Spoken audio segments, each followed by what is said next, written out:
नमस्कार, मैं रविश कुमार। नीरव मोदी कैसे एक साल पहले भारत से भागने की योजना बना चुका था, इस पर हम विस्तार से बात करेंगे। लेकिन कानून मंत्री रविशंकर प्रसाद ने कहा था कि दावोस में प्रधानमंत्री के साथ नीरव मोदी की तस्वीर के लिए सीआईआई जिम्मेदार है, क्योंकि उन्होंने ही फोटो सेशन का आयोजन किया था। हमने सीआईआई से पूछने का बहुत प्रयास किया। हमारे सहयोगी हिमांशु शेखर ने बहुत कोशिश की, नाकाम रहे। जवाब यही मिला कि मामला कोर्ट में है, हमें लिखित या मौखिक रूप से बोलने के लिए मना किया गया है। अब बताइए, नीरव मोदी के कवरेज में हर जगह वो तस्वीर चल रही है, प्रधानमंत्री पर सवाल उठ रहे हैं, मगर उद्योगों की यह संस्था यह बताने की हिम्मत नहीं जुटा पा रही है कि फोटो सेशन में नीरव मोदी कैसे पहुंचा। क्या सीआईआई की जवाबदेही नहीं बनती है कि वे इस मामले में कुछ कहें? क्या जय शाह के मामले की तरह अदालत से कोई रोक लगी है कि सीआईआई नहीं बोले? कानून मंत्री रविशंकर प्रसाद ने 15 फरवरी के प्रेस कॉन्फ्रेंस में कहा था कि वो प्रधानमंत्री के डेलीगेशन का हिस्सा नहीं थे, अपने आप वहां पहुंचे, सीआईआई के ज्वाइंट फोटोग्राफ में थे। तो इससे प्रधानमंत्री का क्या लेना देना? मैं कह रहा हूं कि नीरव मोदी की प्रधानमंत्री से कोई बात नहीं हुई। फोटो से संबंध कायम करने की राजनीति उनकी है, जो नेहरू की बहनों के साथ की तस्वीर को गर्लफ्रेंड बनाकर ट्वीट कर रहे थे। आपको पता है कौन ट्वीट कर रहे थे? फोटो लेकर उसमें घेरा बनाकर राजनीति करना और वायरल करना, इस काम में कौन आगे रहा है बताने की जरूरत नहीं है। यह बात सही है कि फोटो किसी के साथ हो सकती है, मगर यह पूछा जा सकता है कि प्रधानमंत्री के साथ फोटो खिंचाना, वो भी एक सीमित स्पेस में, क्या सबके लिए आसान है? प्रधानमंत्री किसी सामाजिक या रैली में तो नहीं थे, उद्योगपतियों के साथ थे जहां 20-22 लोग ही थे। फिर सीआईआई क्यों नहीं जवाब दे रही है? पत्रकार स्वाति चतुर्वेदी ने यह सवाल उठाया है। जो बार बार एक पिक्चर आई है दावोस में, जनवरी 29 को एक दावोस के एक समिट के एक दिन बाद एफआईआर सीबीआई ने रजिस्टर किया। अब ये कोइंसिडेंस भी कह सकते हैं या डिलिबरेट भी कह सकते हैं, अभी हमें पता नहीं, मगर इतना आसान नहीं है भारत के प्रधानमंत्री के साथ एक फोटो खिंचाना। एसपीजी के प्रोटोकॉल्स होते हैं, सिक्योरिटी वेटिंग होती है, आपको जानना पड़ता है कौन है। और अगर एक आदमी भारत से भाग चुका है और उसकी फोटोग्राफ आती है प्रधानमंत्री के साथ, और प्रधानमंत्री का हैंडल ट्वीट करता है ये कहते हुए कि global CEOs with prime minister Narendra Modi, और एमईए हैंडल ट्वीट करता है, तो इतनी आसानी से सरकार उस पर हाथ नहीं धो सकती। प्रेस कॉन्फ्रेंस में जो सवाल उठाए जा रहे हैं वो शोर पैदा करने के लिए ज्यादा लगते हैं, जवाब के लिए कम। खबरों में यह सूचना ठेली गई कि 5,000 करोड़ से अधिक की संपत्ति बरामद हो गई है। तो इन मामलों के जानकारों ने सवाल उठाया कि नीरव मोदी का खेल ही 10 रुपए के माल को 500 रुपए बताकर बेचने का है। क्या हमारी जांच एजेंसियों ने 5,000 करोड़ का ही माल पकड़ा? कहीं ऐसा तो नहीं कि सारा माल ही 100 करोड़ का हो? नीरव मोदी अभी तक जांच एजेंसियों की गिरफ्त में नहीं आया है। प्रधानमंत्री के हमारे मेहुल भाई भी अभी तक गिरफ्त में नहीं आए हैं, जिनकी कंपनी पर 4,886 करोड़ का चूना लगाने का आरोप है। दुकानों में छापे पड़ रहे हैं, दुकानदार का पता नहीं। पंजाब नेशनल बैंक ने अपनी तरफ से नहीं कहा है कि उसे 5,000 करोड़ मिल गए हैं। अखबारों की हेडलाइन मैनेज कर दी गई है, बिना किसी आधार के खबर छाप दी गई है कि 5,000 करोड़ जो घोटाले हुए थे उसमें से बरामद हो गए हैं। यह सूचना भी अपनी जगह यथावत है कि इस घोटाले का एक चरम बिंदु 2017 में पहुंचता है, जब गीतांजलि जेम्स लिमिटेड करीब 5,000 करोड़ की निकासी के लिए लेटर ऑफ अंडरटेकिंग LOU हासिल करती है। 15 फरवरी को सीबीआई की ओर से दर्ज दूसरी एफआईआर में कहा गया है कि मेहुल चौकसी ने 143 LOU के जरिए 4,887 करोड़ रुपए का चूना लगाया। ये मेहुल चौकसी साहब हैं, गीतांजलि जेम्स लिमिटेड के प्रमुख। मेहुल चौकसी कहां हैं, उनसे क्या पूछताछ हो रही है, किसी को पता नहीं। कौन इनको बचा रहा है, ये बचाने वाले को पता है। बैंक जगत के कर्मचारी बार बार मैसेज भेज रहे हैं कि इतने छोटे स्तर के कर्मचारियों से इतना बड़ा घोटाला संभव नहीं था। हम लोग 10 करोड़ का लोन तक नहीं दे सकते, हजारों करोड़ का लोन बिना बड़े स्तर के अधिकारियों की मिली भगत के नहीं हो सकता। सारी जानकारी सूत्रों के हवालों से ठेली जा रही है, कोई इस पर मुकम्मल जानकारी नहीं दे रहा। बस नीरव मोदी किसका किराएदार था, किसने उससे हीरा खरीदा, इन सब बातों से जनता को भरमाया जा रहा है। Fire Star, not 5 star, Fire Star Diamond International Private Limited is one of the several companies that Nirav Modi runs.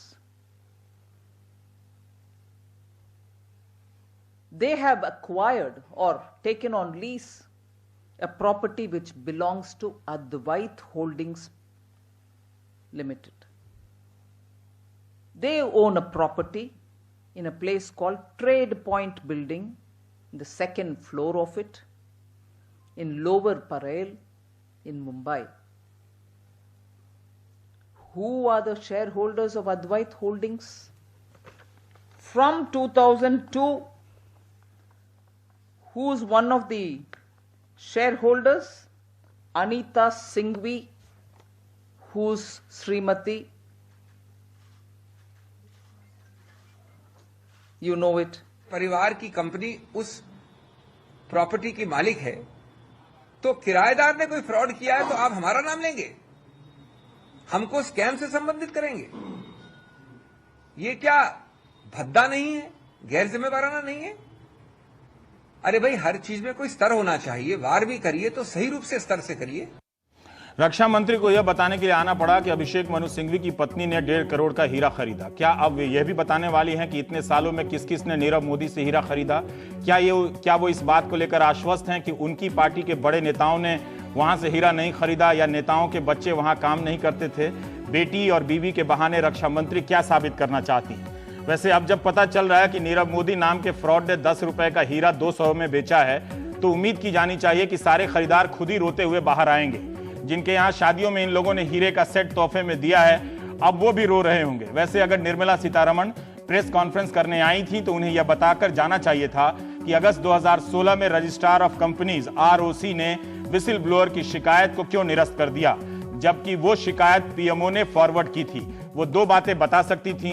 क्या जब कोई शिकायत करता है तो उसकी जांच और निरस्त करने का फैसला उनके मंत्रालय में कोई भी ले लेता है, पहले वाले मंत्रालय में, या कोई अधिकारी लेता है? किस आधार पर फैसला करता है? PMO में शिकायत करने का क्या मतलब होता है? वे खुद भी कॉर्पोरेट मामले के मंत्री रही हैं।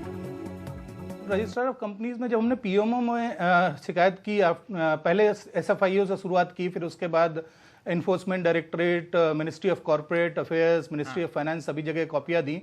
उसके बाद जब काफी हतोत्साहित हो गए थे हम लोग, जब कोई एक्शन नहीं हुआ, तो लगभग 1 साल के बाद हम लोग फिर मिले और ये डिसाइड किया कि PMO को लिखते हैं। तो वहां से काफी तत्परता से उसको आगे ROC में फॉरवर्ड किया गया 2-3 दिन के अंदर ही।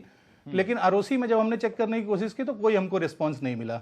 और उसके 2 महीने के आसपास के बाद एक पत्र, वहां से एक ईमेल आया हमारे साथी हरिप्रसाद को कि आपकी, क्योंकि उनकी ही ईमेल आईडी से कंप्लेन गई थी कि आपकी कंप्लेन क्लोज हो गई है। अच्छा। उसके लिए ना हम में से किसी से संपर्क किया गया, ना हरिप्रसाद से संपर्क किया गया। तो मुझे लगता है बिना किसी इन्वेस्टिगेशन के वो कंप्लेन क्लोज कर दी गई। इन सवालों के जवाब क्यों नहीं दिए जा रहे? यही नहीं, संतोष श्रीवास्तव ने 2013 में गीतांजलि लिमिटेड से इस्तीफा दिया और शिकायतें की तो मेहुल चौकसी ने बुलाकर धमकी दी, उनकी सैलरी का बकाया नहीं दिया, फर्जी केस किए जिसमें संतोष बरी हो गए। आर्थिक अपराध शाखा दिल्ली ने अपनी एक जांच में एक भी आरोप जो इन लोगों पर लगाए गए थे सही नहीं पाया। 2013 से शुरुआत करने से ही काफ़ी हम लोगों के ऊपर प्रेशर बनाया गया। इनफैक्ट जब मैं वहाँ था, अंदर था, तब भी जब आवाज़ उठाई, काफ़ी तरह के प्रेशर बनाए गए। हम लोगों को कई झूठे केसेस में फंसाने की कोशिश की गई, कंप्लेन की गई हमारे अगेंस्ट में। EOW ने इन्वेस्टिगेशन करके उस कंप्लेन को एज अ झूठी कंप्लेन कोर्ट में सबमिट भी किया कि ये झूठी कंप्लेन की गई है इनको डराने के लिए और इनके पैसे ना वापस देने के लिए। किसने किया? तो इस तरह की काफ़ी सारी चीज़ें हुई। ये इकोनॉमिक ऑफेंस विंग ने जांच किया कि आपके खिलाफ झूठी कंप्लेन की गई है। मेहुल चोकसी ने हमारे खिलाफ झूठी कंप्लेन इकोनॉमिक ऑफेंस विंग में फाइल की। हाँ। और उसके अगेंस्ट में जब EOW ने इंक्वायरी की तो EOW ने ये रिपोर्ट फाइल की है कि ये झूठी कंप्लेन है, ये इनको डराने धमकाने और दबाने के लिए की जा रही है। और उसी रिपोर्ट में EOW ने ये भी लिखा है कि गीतांजलि की अकाउंटिंग प्रैक्टिसेस संदिग्ध हैं।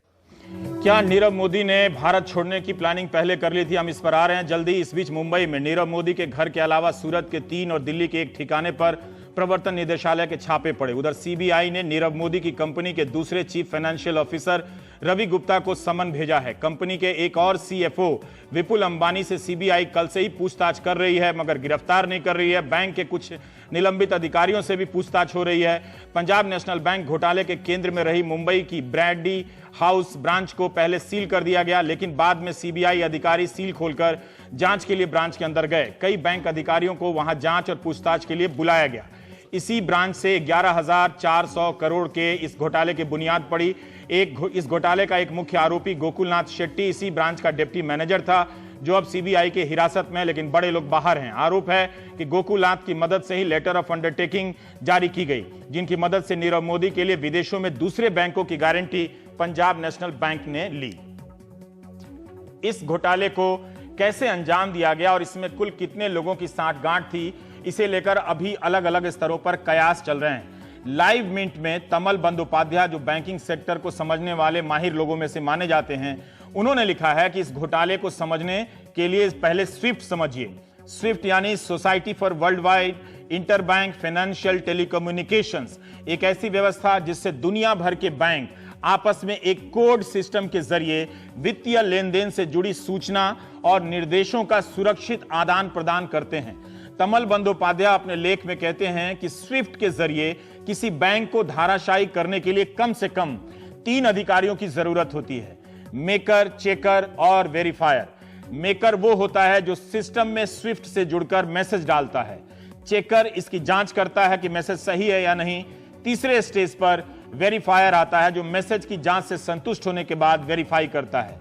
लेकिन 3 ही काफी नहीं, क्योंकि वित्तीय लेन देन के लिए स्विफ्ट मैसेज जब विदेश में किसी बैंक को भेजा जाता है तो वो बैंक लोन को कंफर्म करने के लिए इस मैसेज को वापस पहले बैंक में भेजता है। पहले बैंक में यह मैसेज उस व्यक्ति के पास जाता है जो मेकर, चेकर और वेरीफायर से अलग होता है। यह मैसेज एक सिक्योर्ड रूम में आता है और एक अलग प्रिंटर पर प्रिंट होता है। इस रूम में जाने की इजाजत बहुत कम लोगों को होती है।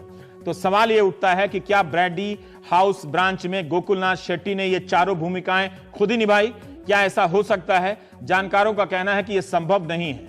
इस मामले में कई और बड़े लोगों को की निश्चित ही भूमिका होगी जो आगे की जांच में सामने आ सकती है। शीला भट्ट एक विशेषज्ञ पत्रकार रही हैं जिन्होंने 1980 से लेकर 97 तक यानी 17 साल हीरा मार्केट की रिपोर्टिंग की है। शीला जी ने संडे गार्डियन अखबार में एक रिपोर्ट लिखी है।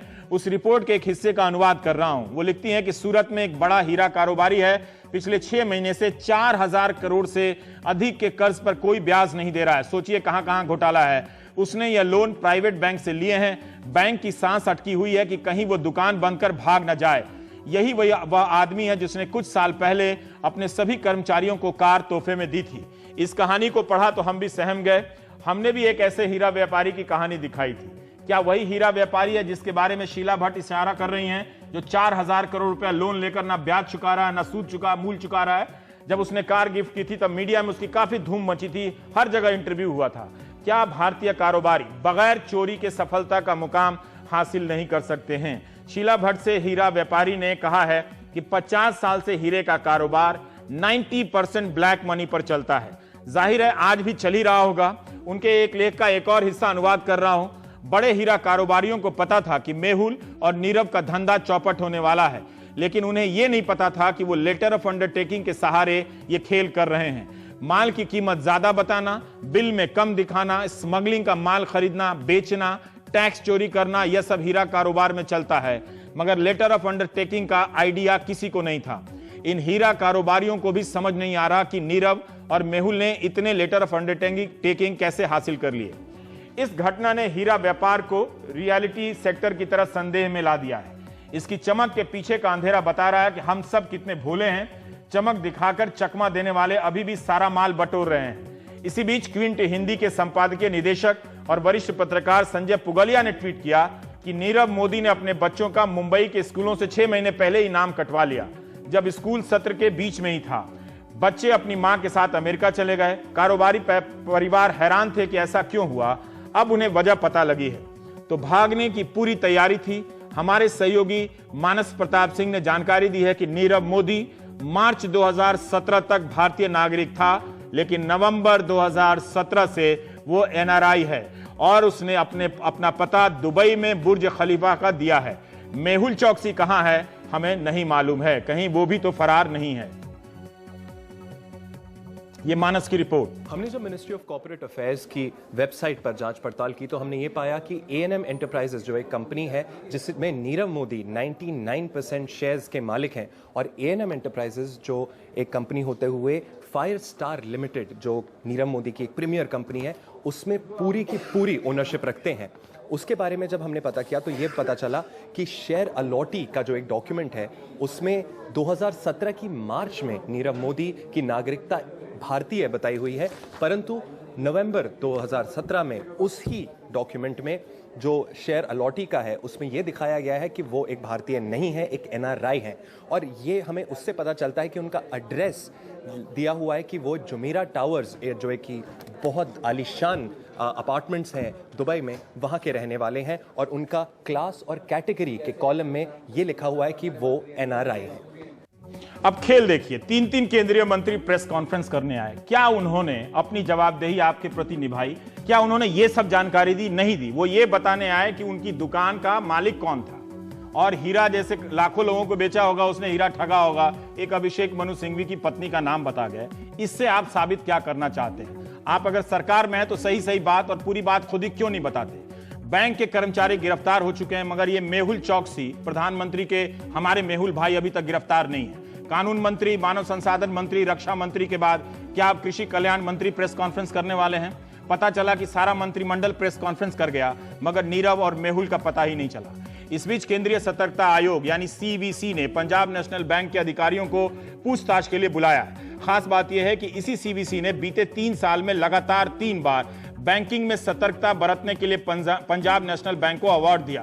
मैंने लतीफा मजाक, भद्दा मजाक देखिए, इनमें से 2 अवार्ड पिछले ही साल पंजाब नेशनल बैंक को दिए गए, जिस साल PNB ने नीरव मोदी और उनके परिवार को 293 LOU जारी किए। इस CVC से पूछा जाना चाहिए कि वो सतर्कता पुरस्कार कैसे देता है, पुरस्कार देने की इसकी प्रक्रिया क्या है, इस घटना से सतर्कता आयोग की छवि को कितना धक्का पहुंचा है, बशर्ते इस धक्के से किसी को फर्क पड़ता हो। खुद केंद्रीय सतर्कता आयुक्त KV चौधरी ने ये अवार्ड अपने हाथों से दिए।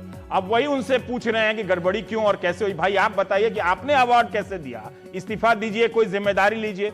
उन्हें खुद ही जनता के सामने आकर अपनी बात बतानी चाहिए, लेकिन कोई अपनी बात नहीं बता रहा। अब देखिए, ये कानपुर का आलीशान घर, नाम है संतुष्टि। इस घर के मालिक हैं कारोबारी विक्रम कोठारी।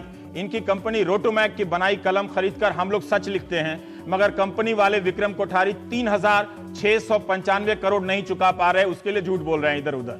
इन्होंने Allahabad bank, bank of India, bank of Baroda, Indian overseas bank, union bank of India से लोन लिया। इन बैंकों ने नियमों को ताक पर रखकर विक्रम कोठारी को लोन दिया है, लेकिन अब कोठारी ना तो ब्याज चुका रहे ना मूल। फरवरी 2017 में लोन चुकाने पर नाकाम रहने पर बैंकों ने उन्हें विलफुल डिफॉल्टर घोषित किया, यानी जो जानबूझकर लोन चुकाने में असमर्थता जताए। इसके बाद कोठारी और उनके परिवार के लोगों की कई संपत्तियों को बैंकों ने पिछले साल नीलाम करने की कार्रवाई शुरू की, ताकि अपने बकाये का कुछ हिस्सा वसूल हो सके। कानपुर के मॉल रोड के सिटी सेंटर में रोटोमैक कंपनी के ऑफिस पर कई दिनों से ताला बंद है। बैंक ऑफ बड़ौदा की शिकायत के बाद CBI ने उनके खिलाफ FIR दायर की है और कानपुर में उनके 3 ठिकानों पर छापे मारे हैं। विक्रम कोठारी, उनकी पत्नी और बेटे से CBI अफसर पूछताछ कर रहे हैं। इससे पहले कह गया था कि विक्रम कोठारी विदेश भाग गए हैं, लेकिन रविवार रात उन्हें कानपुर की एक शादी में देखा गया। गबन को लेकर सवालों के जवाब में कोठारी ने कहा कि मैं देश छोड़कर भाग नहीं रहा, कानपुर का रहने वाला हूं, यहीं रहूंगा, भारत से बेहतर कोई देश नहीं है। उनके मुखमंडल से यह सुनकर मैं अभिभूत हो गया। लोन लेकर गबन करने में भारत से वाकई बेहतर कोई देश नहीं है, या वाकई भारत से बेहतर कोई देश नहीं है। दोनों में अंतर के साथ सप्रसंग व्याख्या करें। दरअसल सबको पता है कि होना जाना कुछ नहीं है, ऐसे ही जांच वांच होती रहेगी, बाद में सब रफा दफा। लोन न चुकाने के सवाल पर कोठारी ने कहा कि बैंक से लोन लिया है, लेकिन ना चुकता करने की बात गलत है। मेरा और बैंक का नेशनल कंपनी लॉ ट्रिब्यूनल के अंदर केस चल रहा है। उधर कोठारी के वकील का कहना है कि अगर कोई बैंक का लोन ना चुका पाए तो इसे फ्रॉड नहीं कहा जाना चाहिए, ये कोई अपराध नहीं है। एक जाना पहचाना ब्रांड है पान मसाला का, पान पराग विक्रम कोठारी परिवार का ही है। मैंने बैंक से लोन जरूर लिया है और मैंने ये गलत है कि मैंने चुकता नहीं किया है। मेरा बैंक का एक NCLT के अंदर केस चल रहा है और उसके अंदर जो विवाद है उसमें निष्कर्ष पूरा निकलेगा। ऐसा कुछ नहीं है। और दूसरा कि जो ये कहा जा रहा है, मैं कानपुर का निवासी हूँ, कानपुर में ही रहता हूँ और कानपुर में ही रहूँगा। भारत देश से महान कोई नहीं है। मैं कहीं नहीं, कानीपुर से आपके साथ ये इंटरव्यू कर रहा हूँ। किसानों को इनसे सीखना चाहिए। एक ने लिख भेजा है कि कर्ज भी कितना अजब है, अमीरों का बढ़े तो देश छोड़ जाते हैं, गरीबों का बढ़े तो देह छोड़ जाते हैं। इस बीच खबर आई है कि घोटाले के उजागर होने के बाद गीतांजलि जेम्स लिमिटेड की कंप्लायंस अधिकारी पंखुड़ी वारंगे ने अंतरात्मा की आवाज पर और चीफ फाइनेंशियल अफसर चंद्रकांत करकरे ने बीमार पत्नी के नाम पर इस्तीफा दे दिया है। बिहार में इसी तरह का पिछले साल अगस्त में सृजन घोटाला हुआ था। सृजन घोटाला भी बैंकिंग घोटाला है। 2013 में ही भारतीय रिजर्व बैंक ने लिखा कि सृजन के खाते की जांच होनी चाहिए, मगर हुई नहीं। यहां भी पंजाब नेशनल बैंक के मामले में रिजर्व बैंक पर सवाल उठ रहे हैं, मगर जहां लिखता है वहां भी तो कुछ नहीं होता है। घोटाला चलता रहा। अब जब घोटाला सामने आया तो मामला सीबीआई के पास गया। सृजन घोटाला 6 महीने से सीबीआई जांच ही कर रही है, मगर सृजन घोटाले के मुख्य आरोपी को गिरफ्तार नहीं कर पाई है। हमारे सहयोगी मनीष कुमार ने रिपोर्ट फाइल की है कि अभी तक सृजन घोटाले का मुख्य अभियुक्त प्रिया और अमित फरार हैं। सीबीआई ने अभी तक गिरफ्तारी के लिए वारंट तक नहीं लिया। 1500 करोड़ के इस घोटाले को लेकर सीबीआई की यह रफ्तार है। सरकार की योजनाएं जब भागलपुर पहुंचती थी तो जिलाधिकारी चेक काटकर भागलपुर के बैंक ऑफ बड़ौदा की शाखा को देते थे कि पैसा सृजन नाम की संस्था के खाते में जमा करा दिया जाए।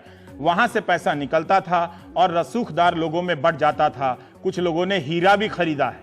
यह ऐसा घोटाला है, अगर इसकी जांच तेजी से होती तो दूसरे राज्यों के जिलों पर भी असर पड़ता, मगर सब कुछ धीमी गति के समाचार की तरफ बढ़ रहा है। बिहार में सरकार बदल गई है और सृजन घोटाले की बात धीमी पड़ गई है। 6 महीने में सीबीआई मुख्य अभियुक्त को गिरफ्तार न कर सके तो क्या कहा जाए, जबकि सीबीआई अभी तक 5 चार्जशीट 2 सप्लीमेंट्री चार्जशीट दायर कर चुकी है। चार्जशीट करने का नाटक करते हैं, आप छोटी छोटी मछलियों पर हाथ रख देते हैं, और जो शार्क हैं वो खूब तफसील से छुट्टियां मना रहे हैं, मजे कर रहे हैं। सृजन घोटाला 1500 करोड़ रुपए का है। इसका कुछ अता पता नहीं है। पता नहीं कौन बच गया, किसे बचा लिया गया। 2-3 दिनों बाद जब मीडिया का फोकस बदलेगा तो पंजाब नेशनल बैंक के घोटाले का हाल भी सृजन घोटाले के जैसा हो जाएगा। बिहार जैसे गरीब राज्य में कोई 1500 करोड़ लूट ले और किसी को फर्क ना पड़े तो गरीबों का भगवान ही मालिक है। ब्रेक के बाद हम बैंक कर्मचारियों की स्थिति और व्यथा के बारे में बात करेंगे। उनकी सैलरी कब बढ़ेगी और क्यों नहीं बढ़ रही है।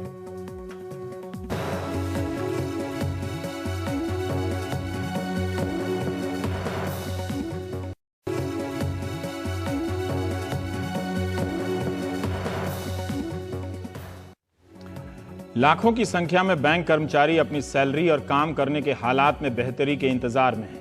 उनका कहना है कि हर सेक्टर में 7वां वेतन आयोग लागू हो गया और बैंकिंग सेक्टर में सैलरी नहीं बढ़ रही है। सैकड़ों की संख्या में बैंक कर्मचारियों ने हमें अपनी समस्या लिखकर भेजी है। डिलीट करते करते परेशान हूं, इतना मेल आ गया है।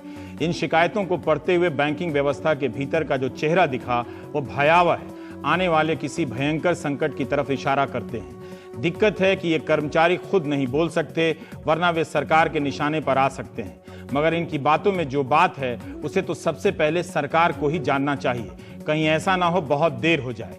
हमने अपनी तरफ से पुष्टि नहीं कर सके हैं। कोई अधिकारी बात नहीं करता, इसलिए बैंक का नाम लिए बगैर उन सैकड़ों पत्रों से जो सूचनाएं निकली हैं उसे हम फीडबैक के तौर पर सरकार के सामने पेश कर रहे हैं। पहली जानकारी यह है कि जनधन योजना के बारे में बैंक कर्मचारी लिखते हैं कि 15 लाख खाते में आएंगे। इस अफवाह के पीछे एक एक आदमी ने अलग अलग बैंकों में 25-25 खाते खुलवाए।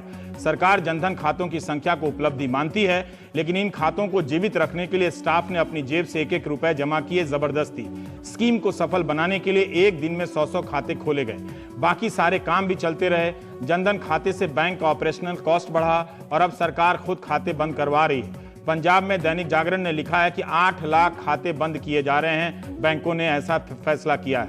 पहले जिन लोन को SSME retail trade loan, business loan कहा जाता था, उन्हीं का नाम बदलकर मुद्रा लोन कर दिया गया।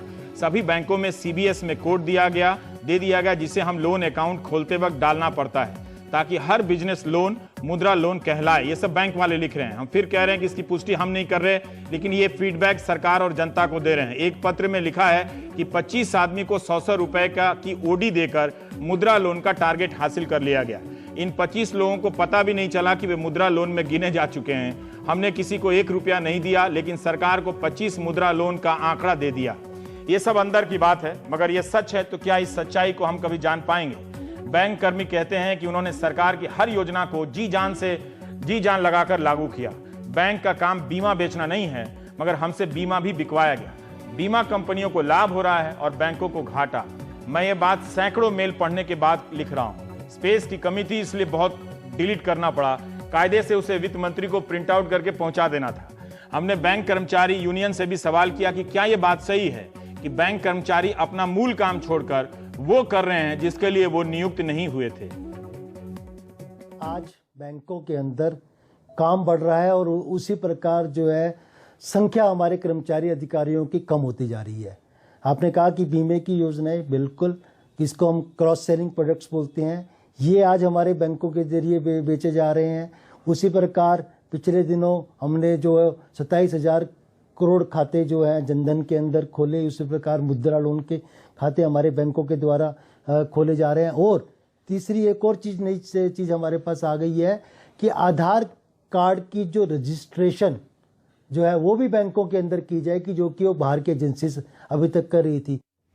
हमने बजट से पहले आर्थिक सर्वेक्षण जारी करने वाले मुख्य आर्थिक सलाहकार से सीधा पूछा था कि क्या मुद्रा लोन भी एनपीए में बदल रहा है और इसे हिसाब में नहीं दिखाया जा रहा है। उन्होंने कोई जवाब नहीं दिया। उन्होंने कहा ऐसी कोई बात नहीं है। एक बैंक अधिकारी ने 101 कामों की सूची भेजी है जो एक ब्रांच के 5-6 लोग मिलकर करते हैं, कहीं कहीं 2 या 3 लोग मिलकर करते हैं। करीब करीब सभी बैंक अधिकारियों और कर्मचारियों ने लिखा है कि वे सुबह दफ्तर जाते हैं, रात 8 या 9 बजे तक काम करते रह जाते हैं। ये चिट्ठी, मेरे ऑफिस में 5 कर्मचारी और 3,500 खाते हैं। मैं उत्तर प्रदेश के ग्रामीण इलाके में कार्यरत हूँ। सुविधा के नाम पर 64 kbps की स्पीड है, टूटे फूटे टॉयलेट हैं। सुबह 9:30 बजे कार्यालय आता हूँ और रीजनल ऑफिस से 3-4 ऐसी फाइलें आ जाती हैं जिसे पूरा करने में 2 से 3 दिन लगते हैं। लेकिन प्रेशर बनाया जाता है कि आज ही करना है। काम करना शुरू करते हैं, फिर नेटवर्क चला जाता है, लोगों की भीड़ बढ़ जाती है। नेटवर्क आने के बाद गुस्साई भीड़ को संभालो। नेटवर्क की समस्या ऊपर से होती है और आम कर्मचारी बेबस होते हैं। ग्रामीण इलाकों में 100-200 रुपए निकालने रोज लोग ऑफिस आते हैं, जिसके कारण अधिक भीड़ हो जाती है। जितना भी समझा लो, लेकिन वह 2 से 3 घंटे लाइन में लगना पसंद करते हैं और उसके बाद गालियां भी हमें देते हैं कि इतना धीमे कैश क्यों बांटा जा रहा है। जो रफ्तार लोगों को धीमी लगती है, उससे 1 घंटे में 35 से 50 लोगों को ही निपटाया जा सकता है। शाम के लगभग 5 बजे पैसे मिलने के बाद बचे हुए दूसरे काम शुरू होते हैं, जो लगभग 8 बजे रात तक चलते हैं। ये उनकी हालत है। बैंकों के कर्मचारियों की सैलरी इंडियन बैंक एसोसिएशन और बैंक कर्मचारी संगठन से बातचीत के बाद तय होती है। हर बार कई महीने और कई साल की देरी होती है। आखिरी बार 2012 में इनकी सैलरी रिवाइज हुई थी। अब नवंबर से बैंक कर्मचारियों का सैलरी रिवीजन हो जाना चाहिए था। इसे लेकर 21 फरवरी को बैठक होने वाली थी, लेकिन वो टल गई है। इससे बैंक कर्मचारी काफी परेशान हैं। यूनियन के नेता ने सुशील कुमार मोहापात्रा से बताया कि पंजाब नेशनल बैंक के घोटाले के कारण ये बातचीत टली है, यानी इनकी सैलरी बढ़नी टल गई है। यूनाइटेड फॉरम बैंक यूनियन को कन्वीनर को एक चिट्ठी के द्वारा बोला गया है कि 21 तारीख की जो हमारी मीटिंग थी उसको पोस्टपोन कर दिया गया है। हमको जो कॉरेस्पॉन्डेंस जो चिट्ठी आई है उसके अंदर केवल ये लिखा गया है कि भी किसी अनफोर्सिन सर्कमस्टांसेस की वजह से इसको पोस्टपोन कर दिया गया है और नई मीटिंग की सूचना की डेट दी जाएगी। तो आपको लगता है कि ये जो अभी जो मामला आया पीएनबी वाला, इसका भी कोई आप पे इम्पैक्ट हुआ है क्या इस मीटिंग के ऊपर, जिसकी वजह से इसको आगे बढ़ा दिया गया है? हाँ, बिल्कुल हो सकता है, क्योंकि अब पूरी की पूरी जो कंसंट्रेशन है इस वक्त बैंकिंग की, गवर्नमेंट की और सभी की इसके समस्या की तरफ है। तो कोई बड़ी बात नहीं है कि यह भी एक कारण है उस मीटिंग को आगे करने का, और लगता है यही मुख्य कारण रहा होगा। बैंक सेक्टर की समस्याओं के बारे में बड़े बड़े लेख मिलते हैं, लेकिन बैंक सेक्टर में काम करने वाले कर्मचारियों के बारे में कोई विशेषज्ञ नहीं लिखता है। हम बैंक कर्मचारियों की व्यथा को अपनी इस जनसुनवाई के जरिए आगे लाते रहेंगे, ताकि पता चले कि वहां क्या हो रहा है, क्या हाल है। ब्रेक के बाद नौकरी सीरीज का 15वां अंक।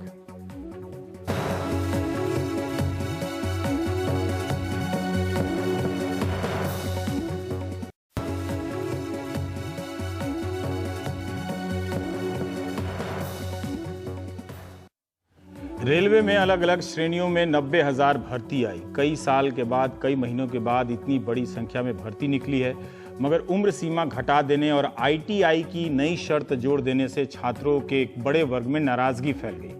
रेलवे ने आईटीआई की शर्त पर कोई फैसला नहीं किया है। इसके कारण बिना आईटीआई वाले छात्र कई जगहों पर प्रदर्शन कर रहे हैं। वो कई साल से तैयारी कर रहे थे, अब इस परीक्षा से बाहर हो गए। वे काफ़ी अवसाद में हैं, दुखी हैं। हर जगह ऐसे छात्र प्रदर्शन कर रहे थे। इनका कहना है कि रेलवे पहले ही बता देती कि इतने साल की तैयारी की ज़रूरत नहीं, तैयारी ना करते। इनकी मांग थी उम्र और भाषा की आईटीआई की शर्त हटाने के अलावा। तो उम्र और भाषा की मांग रेलवे ने मांग ली। अब कन्नड़, मलयालम, तेलुगु और उड़िया के छात्र भी अपनी भाषा में इम्तिहान दे सकेंगे। उम्र की सीमा जो पहले की परीक्षा में थी वही रहेगी। इसकी सूचना रेल मंत्री पीयूष गोयल ने अपने ट्वीट से भी दी है। हमने नौकरी सीरीज में रेलवे परीक्षार्थियों की इन मांगों को उठाया था। असिस्टेंट लोको पायलट या पायलट के लिए अब अधिकतम उम्र 30 हो गई है। अलग अलग आरक्षित श्रेणियों में भी उम्र की सीमा बढ़ा दी गई है। लेवल 1 की परीक्षा में भी उम्र सीमा 33 साल कर दी गई है। पिछली बार जब रेलवे में 14,000 पदों के लिए ऑनलाइन परीक्षा ली थी रेलवे ने, तब 92 लाख आवेदन आए थे। इस बार 90,000 के लिए कितने आवेदन आएंगे, खुला प्रश्न है। रोजगार को लेकर देश भर में कहां प्रदर्शन हो रहे हैं, वहां हम पहुंच भी नहीं सकते। लेकिन उत्तराखंड के पिथौरागढ़ में बेरोजगारों के प्रदर्शन को आप किस खाते में राष्ट्रीय मीडिया जगह देना चाहेगा? उसी के लिए हमने नौकरी सीरीज का अकाउंट खोला है। हमारे सहयोगी दिनेश मानसेरा ने बताया है कि पिथौरागढ़ में शिक्षित बेरोजगारों ने रैली निकाली। छात्रों की नाराजगी है कि सरकार भर्ती नहीं करवाती, समय पर रिजल्ट नहीं आता, बेरोजगार नौजवान फीस देकर आसमान ताकते रह जाता है। राज्य में नर्स, वार्ड बॉय की नियुक्ति के लिए 2016 में विज्ञापन निकला। अब इसे ध्यान से सुनिए। कोई कोर्ट चला गया कि केवल विज्ञान से जो नर्सिंग का कोर्स किया है, एमएससी या बीएससी पढ़ने के बाद उसे ही नियुक्ति मिले। हाईकोर्ट ने कहा ये सही बात है, मगर उत्तराखंड में जो कोर्स चलता है नर्सिंग का, वो भारतीय नर्सिंग काउंसिल के मानक पर चलता है, जिससे 5500 लड़कियां कला वर्ग से यानी आर्ट्स की लड़कियों ने नर्सिंग की ट्रेनिंग ली है। अब वो इस नौकरी से बाहर हो गई हैं। अभी भी इस आधार पर कला और विज्ञान बैकग्राउंड के छात्रों को वहां नर्सिंग का कोर्स कराया जा रहा है। या तो सरकार की गलती हुई, छात्र भुगत रहे हैं, उनकी जिंदगी बर्बाद हो रही है। 8 महीने से बेरोजगार मंत्रियों और अफसरों के चक्कर लगा रहे हैं, मगर कोई इनकी नहीं सुनता है। हम नौकरी सीरीज पर अगर कोई विज्ञप्ति आ भी रही है तो उसके फॉर्म नहीं आ रहे हैं। फॉर्मों की फीस इतनी बढ़ा दी है। हम फॉर्म मतलब कोई अगर कोई मिडिल क्लास का वो है तो वो फॉर्म नहीं भर सकता है। शायद ये कल हुजूम बड़ा हो जाएगा अगर इस तरह की चीजें चलती रही तो हमारी सरकार को अभी चेतना होगा और इन्हें रोजगार से लैस करना होगा। कि राज्य के अंदर जितने भी बेरोजगार नवयुवक हैं, 9,21,000 बेरोजगार नवयुवक तो रोजगार कार्यालयों में पंजीकृत हैं, 18 रोजगार कार्यालयों में।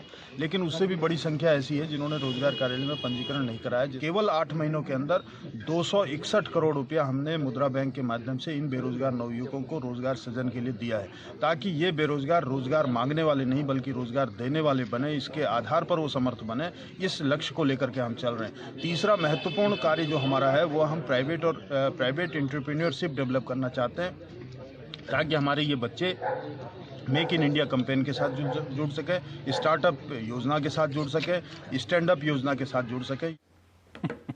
इन तीनों योजनाओं के क्या नतीजे हैं आप खुद भी पता कर लीजिए। बताना हर बार अच्छा नहीं लगता है।